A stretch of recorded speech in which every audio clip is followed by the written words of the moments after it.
بسم الله الرحمن الرحيم ألم تر إلى الذي حاج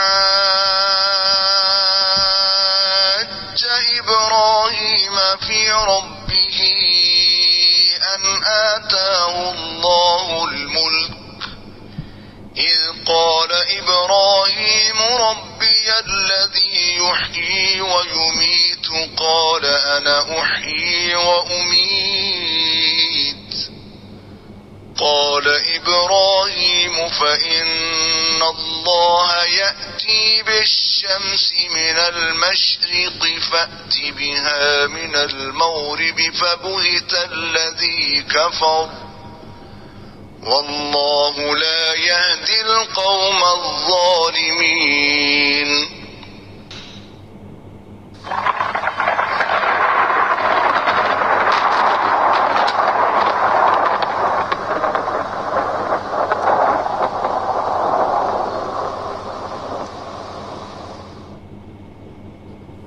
نمرود بن کنان حضرت ابراہیم علیہ السلام کے دور میں بابل کا بادشاہ تھا۔ قرآن کریم میں نمرود کا نام صراحت کے ساتھ بیان نہیں ہوا، لیکن سورۃ البقرہ اور سورہ انبیاء میں اس کا ذکر آیا ہے۔ وہ بت پرست تھا اور اس کی سلطنت میں بت پرستی راج تھی۔ اس زمانے کے کہانوں نے یہ پیشن گوئی کی تھی کہ عنقریب ایک لڑکا پیدا ہوگا جس کا نام ابراہیم ہے، جو بت پرستی کا مقابلہ اور نمرود کی سلطنت کو ختم کرے گا۔ نمرود نے ابراہیم علیہ السلام کے خوف سے تمام نومولود بچوں کو قتل کرنے کا حکم دیا، لیکن ابراہیم علیہ السلام کی ولادت نمرود اور اس کے کارندوں پر مخفی رہی۔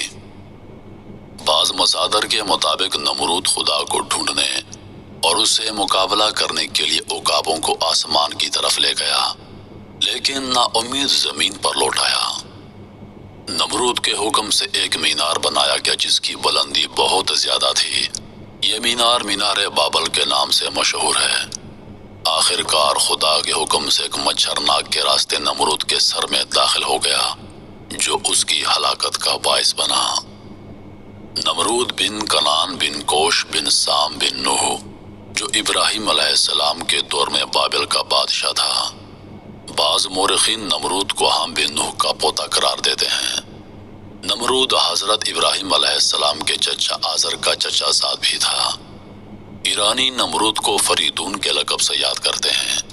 بعض مصادر میں اسے حضرت ابراہیم علیہ السلام کے دور کے فرعون کے نام سے بھی یاد کیا جاتا ہے۔ نمرود کا نام بخت نصر کے ساتھ پوری دنیا پر حکومت کرنے والے واحد مشرک کے عنوان سے یاد کیا جاتا ہے۔ اس کی بادشاہت کی مدت کے بارے میں اختلاف پایا جاتا ہے۔ اس حوالے سے بعض نے 400 سال، اس کے بعد 270 سال اور سب سے کم 69 سال کا ذکر کیا گیا ہے۔ نمرود کی بادشاہت کے دوران رونما ہونے والے واقعات میں ایک نومولود بچوں کا قتل عام تھا۔ یہ واقعہ اس وقت پیش آیا جب اس کے دور کے کہانوں نے یہ پیشن گوئی کی کہ بابل میں عنقریب ایک بچہ پیدا ہونے والا ہے جس کا نام ابراہیم ہوگا، جو بت پرستی اور نمرود کی بادشاہت کے خاتمے کا باعث بنے گا۔ اس پیشن گوئی کے بعد نمرود نے تمام حاملہ عورتوں کو جمع کرنے اور ان سے پیدا ہونے والے نومولود بچوں کی صورت میں اسے قتل کرنے کا حکم دیا۔ بعض تاریخی مصادر کے مطابق نمرود نے ابراہیم علیہ السلام کو دنیا میں آنے سے روکنے کے لیے 4 سال کی مدت میں تقریباً 7000 بچوں کو قتل کروایا۔ ان تمام سختیوں کے باوجود ابراہیم علیہ السلام مخفیانہ طور پر پیدا ہوئے۔ جب ابراہیم علیہ السلام کی والدہ کو درد ذا کا احساس ہو گیا تو وہ شہر سے باہر چلی گئیں اور ایک غار میں بچہ جننے کے بعد غار کا دروازہ بند کر کے شہر واپس آ گئیں۔ آپ کی والدہ ہر روز اپنے بچے کو دودھ دینے کے لیے مخفیانہ طور پر وہاں جایا کرتی تھیں۔ بعض تاریخی مصادر میں ابراہیم علیہ السلام کی ولادت کے حوالے سے آیا ہے کہ نمرود نے نومولود بچوں پر صحیح نگرانی کرنے کی خاطر اپنے سمیت تمام مردوں کو شہر سے باہر نکال دیا اور تمام عورتوں پر کڑی نگرانی شروع کر دی۔ ایک دن نمرود اپنے وزیر آزر کو کسی کام سے شہر روانہ کرنے پر مجبور ہو گیا۔ اسے شہر روانہ کرتے وقت تاکید کی کہ وہ اپنی بیوی کے پاس نہیں جائے گا، لیکن آزر شہر میں داخل ہونے کے بعد اپنی بیوی کے پاس چلا گیا، جس سے ان کی بیوی حاملہ ہو گئی۔ وہ اپنی بیوی کو شہر سے دور کسی غار میں لے گیا اور وہاں اسے کھانے پینے اور دیگر ضروری چیزیں مہیا کی گئیں۔ کچھ عرصے بعد جب نمرود کے کہنوں کی پیشن گوئی کے غلط ہونے کا یقین ہو گیا اور وہ دوسرے مردوں کے ساتھ شہر واپس لوٹ آئے تو اسی زمانے میں ابراہیم علیہ السلام غار میں پیدا ہو گئے۔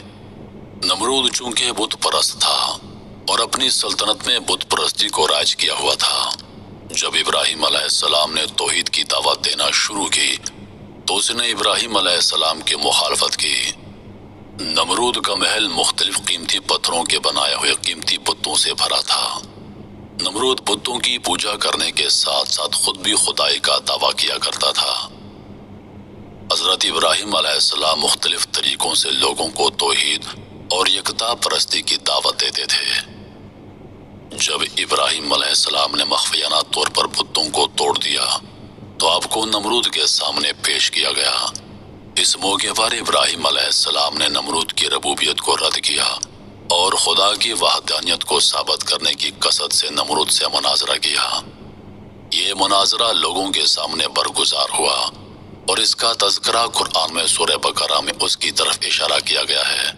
اس مناظرے میں ابراہیم علیہ السلام نے کہا خدا لوگوں کی زندگی اور موت کا مالک ہے۔ اس کے جواب میں نمرود نے بھی کہا میں بھی زندگی اور موت دے سکتا ہوں۔ نمرود نے اپنی اس بات کو ثابت کرنے کے لیے 2 قیدی لانے کا حکم دیا، پھر ان میں سے ایک کو آزاد کرنے اور دوسرے کو قتل کرنے کا حکم دیا۔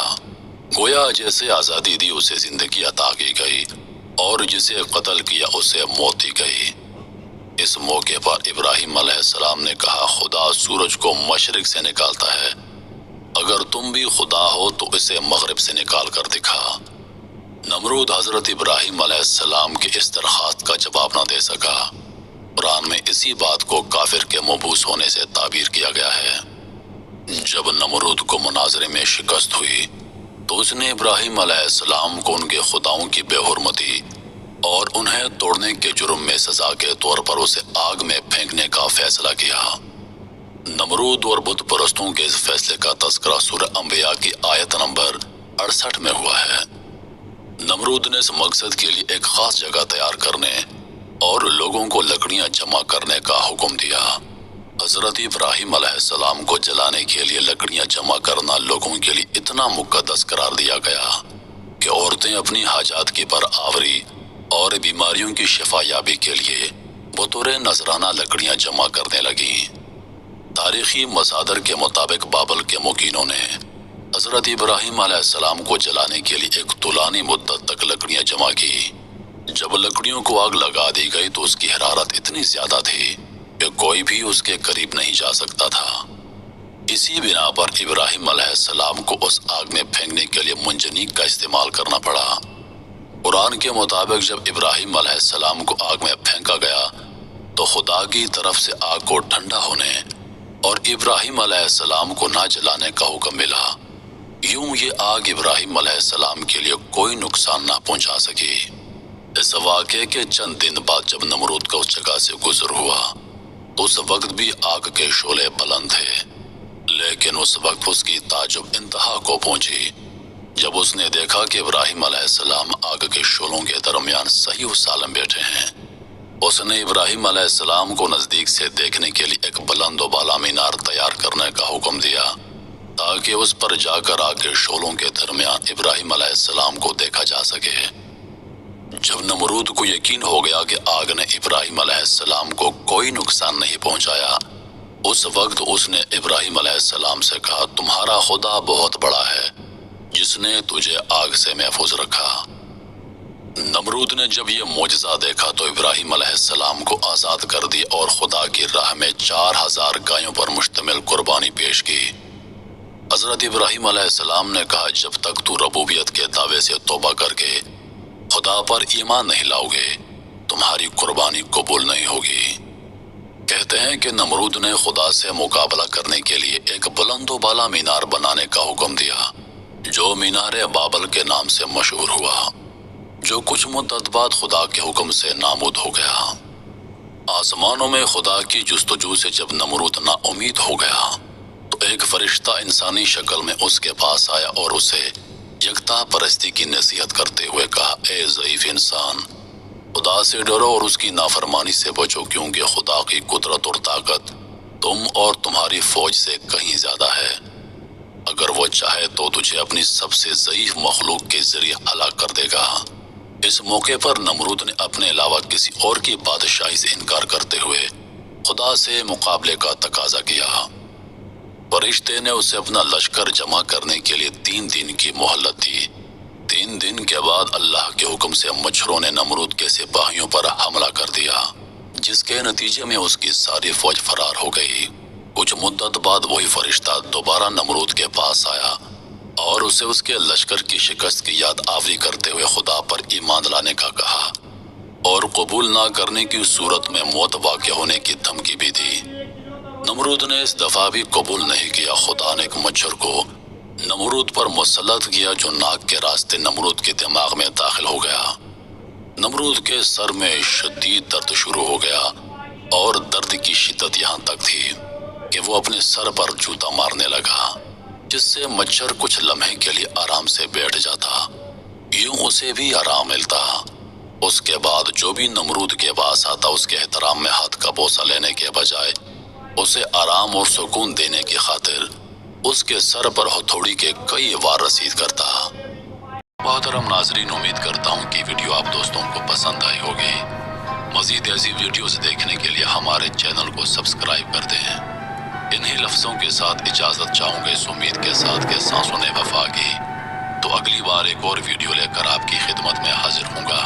تب تک کے لیے خدا حافظ۔ اللہ پاک آپ سب کا حافظ و نگہبان۔ ہنستے رہیے اور ہمیشہ مسکراتے رہیے۔